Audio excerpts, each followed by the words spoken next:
नमस्कार मंडळी, आषाढी एकादशीच्या सर्वांना हार्दिक शुभेच्छा। आज आषाढी एकादशी आहे, उपवास आहे। तर मी आज तुम्हाला एक पदार्थ दाखवणार आहे। तो एकादशी निमित्ताने उपवासाचे गुलाबजामुन, एकदम सोपी आणि सिंपल रेसिपी आहे। तर आपण आज बघूया उपवासाचे गुलाबजामुन कसे केले जातात।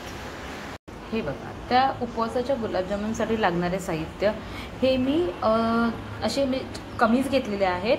2 ते 3 असे रताळे घेतलेले आहेत, हे उकडून घेतलेले आहेत। ही 1 वाटी साखर आहे, ही आपण चाचणी बनवायची आहे त्याच्यासाठी आहे। हे मिल्क पावडर आहे, ती 1 वाटी आहे मिल्क पावडर, आणि 1 टेबलस्पून घी आहे। तर हे साहित्य आहे। आता सर्वात प्रथम आपण ही जी रताळी आहेत ते स्मॅश करून घेऊया, आयदर खिसून घेऊया, तुम्ही कसेही घेतले ते चालेल। फक्त त्याचं टेक्स्चर जे आहे ते नरम ठेवायचं आहे। हे बघा, मी चांगले हे स्मॅश करून घेतलेलं आहे रताळे। आता ह्याच्यामध्ये जी आपण मिल्क पावडर घेतली होती ती आपण टाकणार आहोत, आणि त्याच्यामध्ये थोडंसं घी घालायचं आहे, आणि ह्याचा गोळा चांगला बनवून घ्यायचा आहे।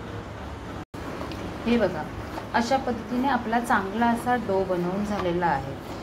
आता बघा, मी याच्यामध्ये रताळे आणि मिल्क पावडरच टाकले आहे। मिल्क पावडर तुम्हाला पाहिजे म्हणजे अंदाज घेत तुम्ही टाकायचा आहे। मला अंदाज माहिती होता म्हणून टाकलेला आहे। पण तुम्हाला मी ह्याच्यामध्ये अजून एक ट्रिक सांगते। इन केस जर तुम्हाला असं वाटलं की मिल्क पावडर आपली जास्त झाली आहे आणि ते पीठ आपलं डो पातळ झालेलं आहे, तर त्याच्यामध्ये तुम्ही भगरचं पीठ पण ॲड करू शकता। त्याच्याने पण तुमचा डो हा चांगला बनणार आहे। तर बघा, आता हा आपला डो चांगला बनलेला आहे। ह्याचे आता आपण गोळे करून घेऊन ठेवायचे आहेत, आणि तोपर्यंत आपण चाचणी बनवायला चालू करूया। हे बघा, एका टोपामध्ये मी 2 कप पाणी घातलेलं आहे आणि 1 कप साखर टाकलेली आहे, आणि ह्याची आता तार येईपर्यंत चांगली चाचणी बनवून घ्यायची आहे।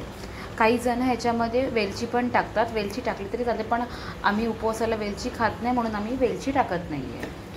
तर तुम्ही जर इन केस वेलची खात असाल तर तुम्ही त्याच्यामध्ये वेलची पूड पण टाकू शकता, आयदर अशी अख्खी वेलची टाकली तरी चालेल। हे बघा, अशा पद्धतीने आपण गोळे बनवून घेतलेले आहेत, आणि आपली एक साईडला ही चाचणी पण रेडी होत आहे। आता ही चाचणी रेडी झाल्यानंतर आपण हे जे गोळे बनवलेले आहेत ते आपण फ्राय करून घ्यायचे आहेत। हे बघा, आता मी एक कढई ठेवली आहे आणि तेल गरम करायला ठेवलं आहे। आता तेल चांगलं तडतड होऊन द्यायचं आहे।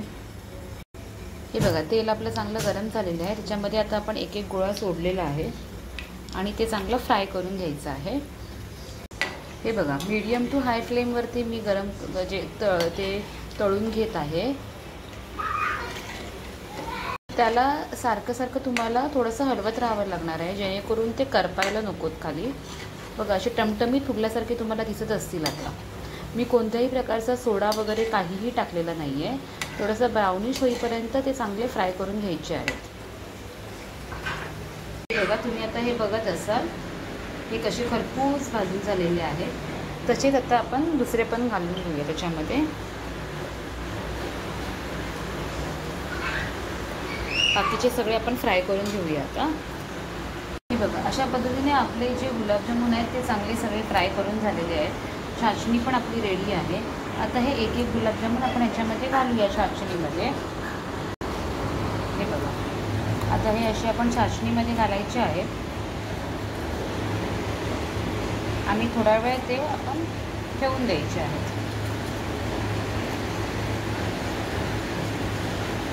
हे बघा,